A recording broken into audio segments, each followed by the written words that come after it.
Is Maxwell House really the only coffee in the world? Well, your father says so, and your father knows best.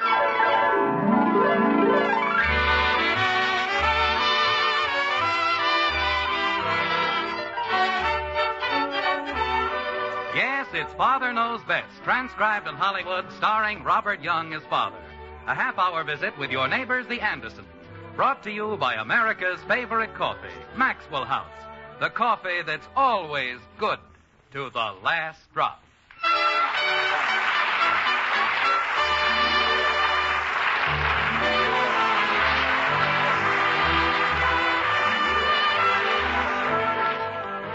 All the world's a stage, and all the men and women merely players.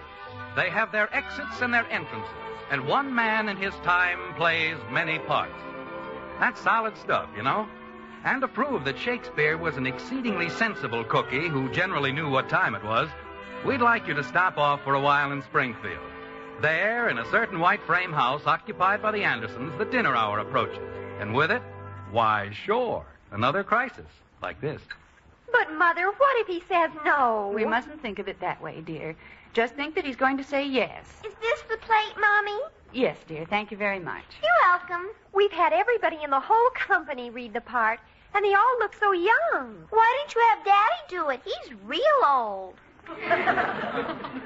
Kathy, please. Well, isn't he? Your father is not old. He's older than my teacher.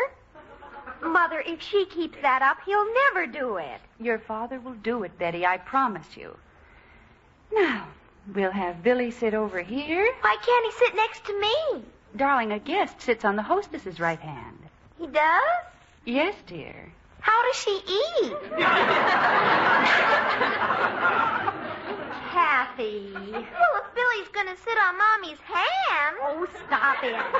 Mom, We're in the dining room, Bud. Mom, Mr. Crandall said he didn't think 1 quart would be enough for 6 people, so I got 2 quarts. Oh, dear, we'll never be able to eat that much ice cream. Who won't? Well, put it in the freezer like a good boy. Okay. Want me to help, Bud? Never mind, I don't need any help. Can't I even carry one of them? Well, carry the pistachio. Nobody likes it anyway. Mother. Betty, will you please stop worrying? But how can I? This is the most important thing in my life. All you have to do is start a conversation about the theater and leave the rest to me. Oh, Romeo, Romeo. Wherefore art thou, Romeo? Billy says if we can't get somebody to play Romeo's father, we'll have to do Macbeth. Well, that's a very nice play. Mother, how can you say that? There's nothing in it for me. Margaret, I'm home. We're in the dining room, Jim. Okay, I'll be right in. Mother, if he says he won't do it, I'll die. I know, dear. I mean, I really will. Just see to it that the conversation gets around to the theater and you won't have to. But how can you... Never mind. Hello, dear. Hello, honey. What's going on in here? Oh, nothing very much.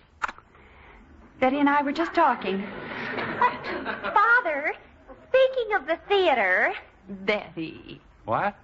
I mean, I think the theater plays a very important part in everything, don't you? I suppose so. How come the extra place? Somebody coming for dinner? Billy Smith. Oh. Don't they ever eat at his house? Father. Your father's only joking, Betty. I am not.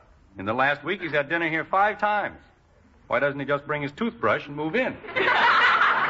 Jim, you know that whenever Billy and Betty are rehearsing for a play... I rehearsed for plays when I was in college, and I didn't have dinner with the leading lady every night. Father, speaking of the theater... Hiya, Dad. When'd you get here? Just now. Father... I took my bike down to Mr. Adams, and he says it needs a whole new sprocket chain. Well, he knows more about it than we do. Tell him to fix it. Father... But I was thinking, that's going to be $2 and a quarter. And for just another $93.60, I can get a gasoline scooter. Bud, I'm trying to talk to Father. So am I. I've got a great idea. Why don't you talk to one another? Where's the paper, honey? In the living room. Kathy, your father's home. Good for him. Probably the only one in the whole house who doesn't want to put a bite on me for something. Are you going into the living room, Father? Has it been moved?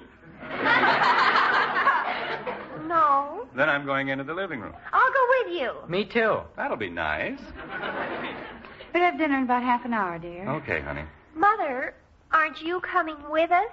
I don't think so. I ought to go into the kitchen. But you said... All right, dear. I'll come along. What's this all about, Margaret? Are you and Betty up to something? Why, Jim. That's what I like, a nice Anderson-type answer.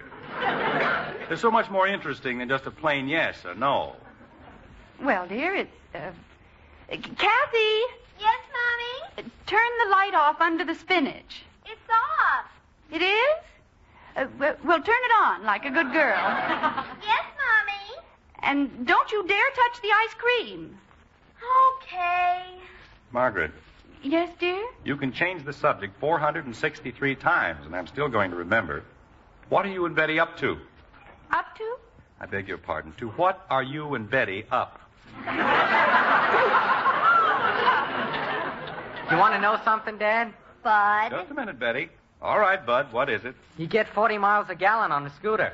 What's that got to do with Betty? I didn't say it had anything to do with Betty. I just said... Father, speaking of the theater... Who said anything about the theater? I think I'd better get back to the kitchen. Margaret, please. Well, I've got... Oh, dear. The doorbell rang. Mother, it's Billy, and I haven't even asked him. Asked who? You? What? But I was supposed to ask you. Now, look, Margaret. The doorbell rang. Thank you, dear. You're welcome. Bud? And that's only half a cent a mile. Bud. Well, it's practically half a cent a mile. And you get a guarantee. Margaret, I'm going to give you a guarantee. In just about 2 minutes, the top of my head is going to fly off. That'll be nice, dear. Betty, will you please tell me what this is all about? Well, Maybe I'd better tell you, dear. All right. I'll tell him, Mother. Betty. After all, it's my problem. I know, dear, but... Margaret. Yes, Jim. Why don't you toss for it? Father, Yes? Betty, it's Billy Smith. Hi, Betty. Oh, no. I'm Mrs. Anderson. Hello, Billy. Mr. Anderson. Jim. Oh, hello, Billy. Sure is a nice night out tonight, isn't it? hello, Billy. Isn't it? It's a nicer night out than it is in, I'll tell you that. It is, huh? It certainly is. I guess that means you won't, huh? I won't what? Jim, please. Margaret, if you love me, please tell me what this is all about. You mean you haven't even told him? We've been trying to, but... Margaret. I'll tell you, dear. You see... Dad. Not now, Bud. Yes, Margaret. Well... But I forgot to tell you something. It's unconditional. What is? The guarantee. Bud. And Mr. Adams said... Bud, Yes, Dad? go water the lawn. But there's snow all over it. Well, go water the snow. At night? Bud, why don't you go into the kitchen and keep Kathy company? But Dad just said... Go ahead, Bud. You heard your mother. Holy cow. Sure is a nice night out tonight, isn't it? Margaret, before anyone else rings a bell or toots a toot, what? What? That's right, what? Oh, well, I told the children it was ridiculous, but they wouldn't listen to me. Mother! After all, your father hasn't done anything like that since he left school. Like what? But we could help him, Mrs. Anderson, and he'd pick it up in no time at all. I'd pick what up? Mother, you said you'd help us, and now you won't even ask. Betty. Darling, I know exactly what your father's going to say. Margaret. But you promised. Not 10 minutes ago, you promised. I know, dear, but... Hildegard. You said to leave the whole thing to you, right in the dining room, didn't you? Yes, dear, but... Genevieve. Jim, will you please stop interrupting? It's very rude. Sorry, dear. I guess I was just carried away. Father, will you? I do. I now pronounce you man and wife. Shall we dance? Father, please. This is the most important thing in my life. What is? For you to be in our play. Well, it certainly took you long enough to play. Me? You see, Betty, I told Margaret, just a minute, please. Betty, what play? Romeo and Juliet. It's the Springfield Little Theater, Mr. Anderson, and you'd be a sensation. I mean, you really would. Romeo and Juliet, huh? Say you'll do it, Father. Please say you will. Why, I haven't done anything like that since... Oh, I'm too old. But, Father, that's why... You see, Betty, I told you that's what he'd say, didn't I? No, Mother, you said... After all, when you haven't been on a stage for 25 years... 25? No such thing. It hasn't been over 20. I know, dear. Matter of fact, it's only 19. Jim Anderson, you certainly don't intend to go bouncing around a stage at your age. Well, of course I don't intend... What's the matter with my age? Well, nothing, dear. Some of the greatest actors of all time reached their heights at my age. Edwin Booth, John Barrymore, Sarah Bernhardt? Thank you, Sarah Bernhardt. Dear, this is a theater for young people. Mother, please. Margaret, there is a certain wisdom and understanding that comes with maturity. And that's what this part needs, maturity. And how? I might give a performance that... Well, actually, I'd only be doing it to help Betty. You mean you will? We'll be awfully grateful, Mr. Anderson. Well, when you put it like that, all right. Father! I'll do it. Oh, Father, I love you. Betty, stop it. You're getting lipstick all over me. I've never been so happy in my whole life. Fine. Now, if you don't mind, I'll go into the den and read my paper. Go ahead, dear. We'll call you when dinner's ready. Thank you. And you needn't look at me like that, Margaret. I've given my word, and it's all settled. All right, dear. Mother, why did you keep saying... Betty, not now. Tell me I'm too old. But soft, what light through yonder window breaks? She's just jealous because I didn't ask her to play Juliet, that's all. Never felt better in my life. Go up that balcony like a monkey on a string. At my age. It is the east, and Juliet is the sun. Arise, fair sun, and kill the envious moon, who is already sick and pale with grief, that thou her maid art far more fair than she. Be not her maid, since she is envious.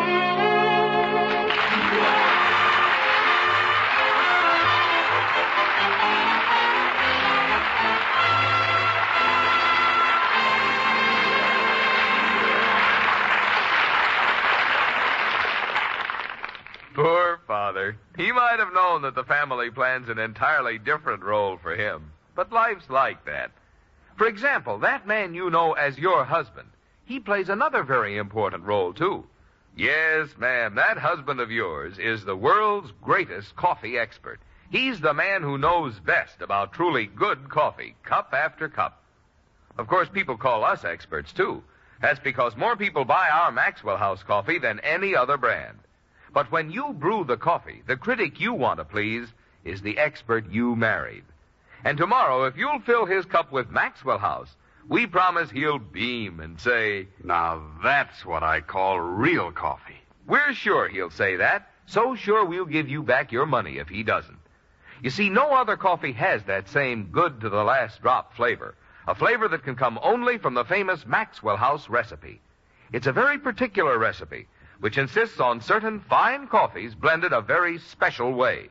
And this recipe belongs to Maxwell House alone.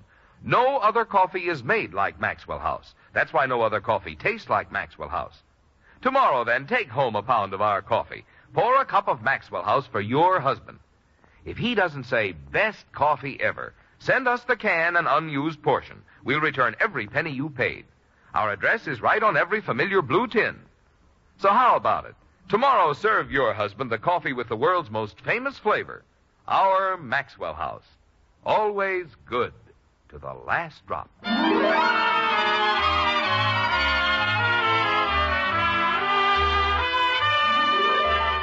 The dinner hour is past, and we can't think of a better time for a neat little quotation. To wit, after the storm comes a calm.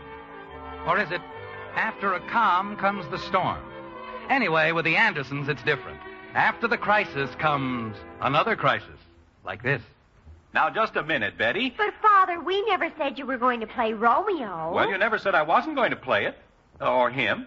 Well, gosh, Mr. Anderson, we practically told you. Romeo's grandfather. It isn't his grandfather, Father. It's his father. Well, he sure doesn't have anything to say. Look at it. 4 whole scenes, and what have I said? Ah, yes. Father. 6 times. They talk about you all the time. Why don't I just stay home and let them talk about me from there? Father. And stop saying father. Jumping creepers. Mr. Anderson, why don't you look at it this way? Without Romeo's father, there wouldn't be any play. The way you've butchered Shakespeare, I'm surprised he doesn't turn out to be an orphan. Billy, why don't we pick up the scene after Tybalt goes out? Okay. Do you have the place, Mr. Anderson? What difference does it make? Just pinch me when it's time and I'll say, yes. Father, this is your big scene. Oh, well, it's about time. Are you ready? I've been ready for years. Okay. If I profane with my unworthiest hand this holy shrine, the gentle sin is this. My lips, two blushing pilgrims, ready stand to smooth that rough touch with a tender kiss. Good pilgrim, you do wrong your hand too much, which mannerly devotion shows in this. This is my big scene, huh? We're getting to it, Father. Like you did in the last scene by way of Denver. Go ahead, Billy. It's your line. Oh, For saints have hands. I've got it. Daddy, Mommy said I could watch. Father! Leave her alone, Betty. She'll be all right. Creepers. For saints have hands that pilgrims' hands do touch, and palm to palm is holy Palmer's kiss. Have not saints lips and holy palmers too? When I grow up, I'm going to be an actress. Kathy. Kathy, you'll have to be quiet. This is my big scene. It is? Can't you tell? Why don't they let you say something? Don't worry, Angel. They'll start talking about me any minute. Oh. Go ahead, Betty. Father. Pardon me, but did anybody happen to see the ink? You got it the last time you were in here. Oh. Well, that was the blue ink. What color do you want now? Red? Well, don't ask me. You're the one who wants it. Yeah, that's it, red. Why do you suddenly need red ink? I need it, that's all. Go ahead, Betty. He isn't interfering with anything. But if he keeps coming in here... Teach him to say, yes, and he can have my part. Father, please. I can say yes. I can, too. You see? Mr. Anderson, if you'd rather not do the part. Yes? Go ahead, Betty. It's your turn. Oh, okay. Oh, then, dear saint, let lips do what hands do. Dad. Saints do not move, though grant for prayer's sake. Then move not, while my prayer's effect I take. Dad. Thus from my lips by thine my sin is purged. Dad. Just a minute, Billy. What is it, Bud? Are people gonna pay to hear that? Of course. Holy cow. This happens to be the most beautiful play ever written. It is, huh? It certainly is. Just wait a while. We haven't reached the funny part where everybody gets killed. Oh. I don't even understand it. Who does? Father. Go ahead, Betty. Let's get it over with. Mr. Anderson, I'm beginning to think... And it's about time. Go ahead. Yes, sir. Oh, trespass sweetly urged, give me my sin again. You kiss by the book. Well? That's where the nurse comes in. Fine. Right now I can use a nurse. Maybe we'd better do another scene. We'll do this one. Kathy, you can be the nurse. Oh, boy. Father. You seem to forget this is my big scene. Go ahead, Kathy. What? Read. Where? I don't care. Just pick out a place and read. Okay. It's here, where it says nurse. Married bachelor? That's it. How can he be a bachelor if he's married? Stop asking questions and read. Gee whiz. Married bachelor? Her mother is the lady of the house. That's silly. Never mind, Kathy. Now what? Benvolio comes in with Capulet. Now we're getting someplace. All right, Bud. What? You're Benvolio. I am? Sure, this is my big scene. Everybody's got lines. Except me. Go ahead, Bud. Good grief. Away, be gone. The sport is at the best.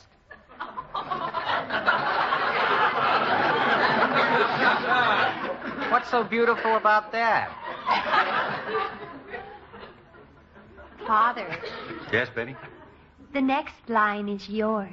No. Well, let's have your line again, Bud. Again? Please. Holy cow. Away, be gone. The sport is at the best. Ah, yes.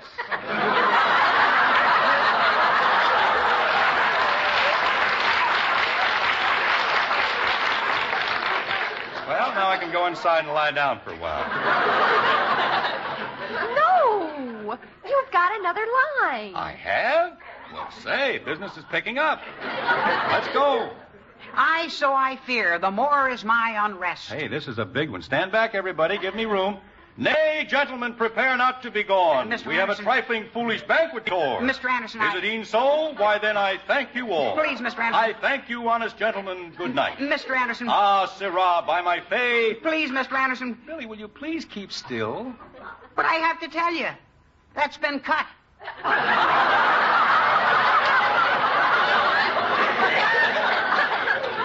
You cut my ah, sirrah, by my faith. We cut everything, but nay, gentlemen. That's my big scene. Well, 2 lines. The play's awfully long, Mr. Anderson. Ah, yes, and nay, gentlemen. later on you say, by my troth. How bully. Well, how are all the actors and actresses getting along in here? Mother, I've got some nice cookies and some chocolate milk. Mother, we can't stop for anything like that. I can. Me too. Billy, we're never going to get this right. Now, Well, there's the first sensible thing I've heard tonight. This whole thing is ridiculous. just a minute, Mr. Anderson. Margaret, if these kids go through with this play, they'll be the laughingstock of Springfield. Father! Jim, really? They haven't the faintest idea of what Shakespeare is all about. They don't know any more about it than Bud does. What did I do? Well, if you know so much about Shakespeare... I don't. But I'm old enough to realize that I don't. Betty, can't you see? This is a foreign language to you and Billy. It's beautiful. If it's read properly, sure. But you've got to walk before you can run. You aren't doing Shakespeare. You're murdering it. Why don't you do something you understand? Something we all understand. Like what? Well, something simple, something American. But there aren't any American things that are beautiful. What? Not like the balcony scene. Betty, I'll make a deal with you. I'm not an actor, I'm a businessman. A plain, ordinary insurance salesman. If I read you something American, the most American thing I know, and you agree that it's beautiful, will you do things my way? What if we think it's awful? I'll do Romeo and Juliet till the yeses pile 3 feet high. Billy? What can we lose? Go ahead, Mr. Anderson. Okay. Let's see, I had it right here on the... Oh, here we are. Now remember, I'm not an actor. I'm just reading words. But they're words we can all understand, especially in times like these. Are you ready? We're ready. All right. 77 years ago, our fathers brought forth on this continent a new nation, conceived in liberty and dedicated to the proposition that all men are created equal. Now we are engaged in a great civil war, testing whether that nation or any nation, so conceived and so dedicated, can long endure. We are met on a great battlefield of that war. We have come to dedicate a portion of that field as a final resting place for those who here gave their lives that that nation might live. It is altogether fitting and proper that we should do this. But in a larger sense, we cannot dedicate, we cannot consecrate, we cannot hallow this ground. The brave men, living and dead, who struggle here, have consecrated it far above our poor power to add or detract. The world will little note nor long remember what we say here, but it can never forget what they did here. It is for us, the living, rather, to be dedicated here to the unfinished work which they who fought here have thus far so nobly advanced. It is rather for us to be here dedicated to the great task remaining before us, that from these honored dead we take increased devotion to that cause for which they gave the last full measure of devotion. That we here highly resolve that these dead shall not have died in vain. that this nation, under God, shall have a new birth of freedom, and that government of the people, by the people, for the people, shall not perish from the earth.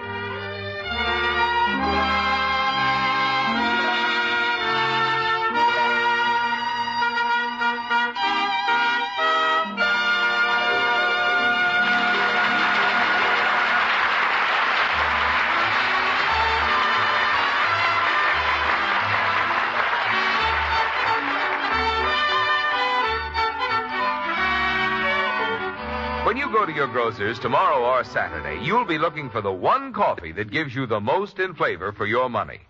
And if you'll pick out that famous blue tin with the big white cup and drop, why, you'll be taking home coffee that's famous for flavor the world over, our Maxwell House coffee. Then serve a cup of wonderful Maxwell House to the world's greatest coffee expert, your husband. Yes, and when he smiles at you and says, "Best coffee ever," you'll know it's Maxwell House for the most in flavor. So start enjoying Maxwell House tomorrow. Then count all the truly good cups of coffee you get from that 1 pound. We're sure you'll agree. You do get more for your money, more value, more flavor with Maxwell House. Always good to the last drop. Ring up the curtain, dim the lights. Pray do not drop a pin. This is a wondrous, breathless time. Our play will now begin. Like this. Mommy. Not now, Kathy. I thought they were going to do Romeo and Juliet. Your father changed their minds. I still don't see Daddy. Kathy, please. You do us great honor, Mr. President. It is a privilege, my child. For if once we forfeit the confidence of our fellow citizens, we can never regain their respect. But isn't it true, Mr. Lincoln, that the American people like to be fooled? Perhaps. But it will pay you to remember that while you may fool some of the people some of the time, and some of the people all the time, you can't fool all of the people all the time. Do you agree with me, sir? Ah, yes!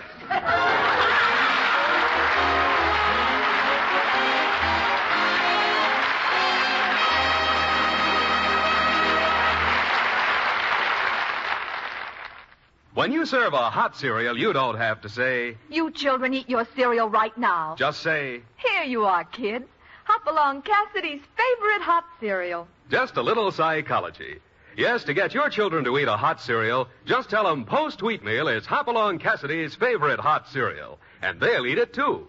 Post Wheatmeal is chock full of solid whole wheat nourishment. It has a wonderful nut-like flavor, and it cooks in just 3.5 minutes. You'll see, you'll all agree, it's the best hot cereal you ever ate. Join us again next week when we'll be back with Father Knows Best, starring Robert Young as Jim Anderson, with Roy Bargy and the Maxwell House Orchestra. In our cast were Rhoda Williams as Betty, June Whitley, Ted Donaldson, Norma Jean Nilsson, Sam Edwards, and yours truly, Bill Foreman.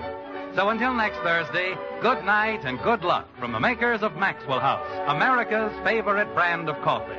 Always good to the last drop. Father Knows Best was transcribed in Hollywood and written by Ed James. Now stay tuned in for Dragnet, which follows immediately over most of these stations.